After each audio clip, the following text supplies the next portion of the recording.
You could leave life right now. Let that determine what you do and say and think. These words, penned by Marcus Aurelius in his private reflections, set the tone for Book 3 of Meditations, a profound examination of time, virtue, and the fleeting nature of existence. Unlike a structured philosophical treatise, Meditations is a deeply personal journal, a space where Marcus reminds himself of his duties, chastises his weaknesses, and fortifies his mind against the challenges of life. As we journey through Book 3, we will explore Marcus' thoughts on mortality, the discipline of the mind, the value of action over words, and the necessity of living according to nature's law. These are not abstract ideas but practical lessons, a guide for living with wisdom and resilience, both in ancient Rome and in our own time. Let us step into the mind of an emperor, philosopher, and man who understood that power and wealth are fleeting, but virtue endures. Welcome to Everyday Genius, a place where ancient wisdom, great ideas, and practical philosophy come together to inspire the way we think, live, and grow. Join us as we explore the great minds of history, decode their teachings, and bring their genius into our everyday lives.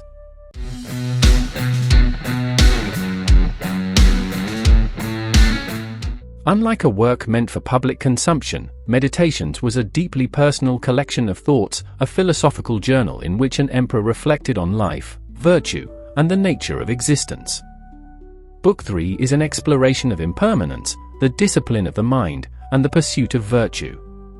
Marcus Aurelius reminds us that our time is fleeting, our control is limited, and our duty is clear: to live with wisdom, to act with integrity, and to meet each moment with strength. Everything that happens is as natural as the rose in spring, the fruit in summer. Accept what comes, as you accept the turning of the seasons. Marcus Aurelius constantly reminds himself that life is temporary, and all things are subject to change. He does not dwell on the fear of death, but rather embraces it as an undeniable law of nature. You are a little soul carrying around a corpse. These words are not meant to instill fear, but to awaken us. They remind us that our physical bodies are fragile, but our inner essence, our thoughts, our virtues, our actions, are what truly matter. Marcus challenges us: how do we spend our time? Do we waste it on trivial pursuits, chasing pleasure and recognition? Or do we use it wisely, cultivating virtue and leaving a meaningful impact? Time is slipping away. Every moment lost to distractions is a moment never regained. You have power over your mind, not outside events. Realize this, and you will find strength. Marcus Aurelius rejects the idea that external events control us. He teaches that the mind is the only thing we truly possess. The world may be chaotic, people may act cruelly, and misfortunes may strike, but our response to them is within our power. Do not allow your mind to be enslaved by what is outside of you. Keep it focused, keep it disciplined, and you will remain free. How often do we allow external events to dictate our emotions? A rude remark ruins our day. A minor inconvenience leads to frustration. But Marcus reminds us, these things only have power over us if we allow them to. To master life, one must first master the mind. Do not waste what remains of your life in speculation about others unless it contributes to the common good. A man loses sufficient time of his own if he concerns himself with what his neighbor says or does or thinks. Marcus urges us to stop worrying about the opinions of others. Gossip, praise, criticism, these are distractions. What truly matters is whether we are living according to virtue.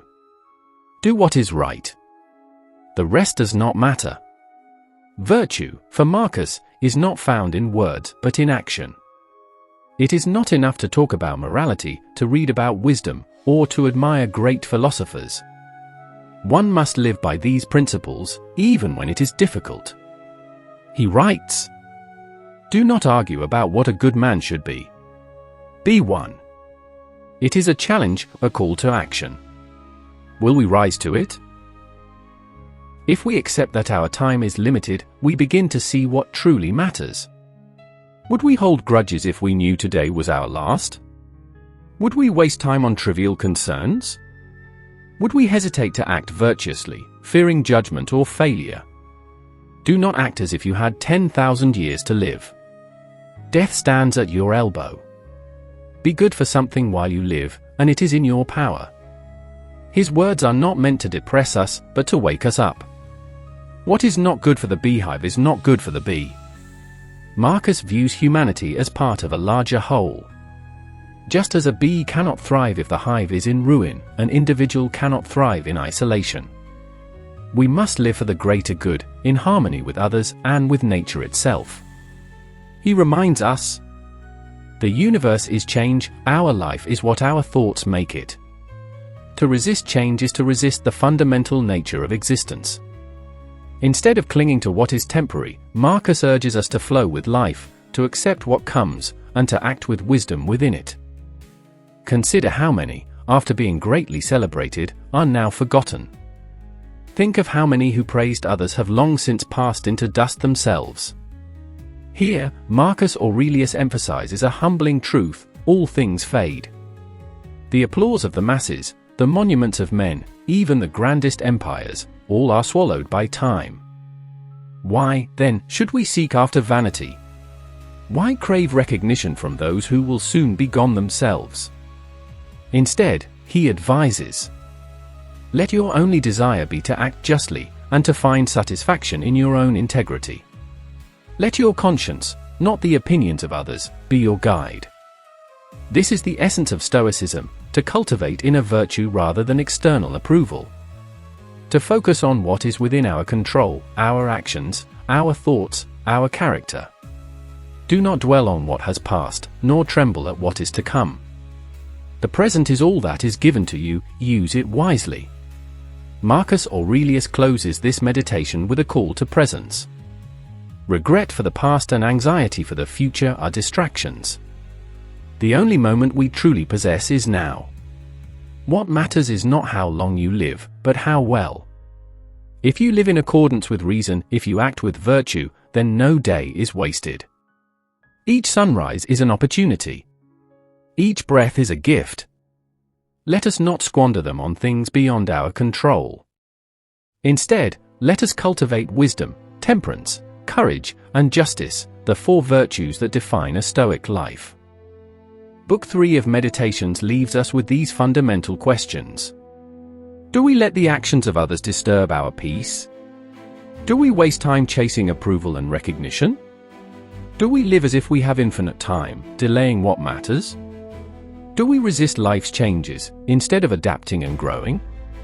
Marcus Aurelius offers us a path forward, a way to live with wisdom, resilience, and purpose. And so we conclude Book 3 of Meditations. Marcus Aurelius' words, written nearly 2,000 years ago, still hold power today. They remind us to live with purpose, to seek virtue over vanity, and to find peace in the ever-changing flow of existence. Thank you for joining us on this journey. If you found value in these reflections, consider subscribing to Everyday Genius, where we continue to explore the wisdom of the ages.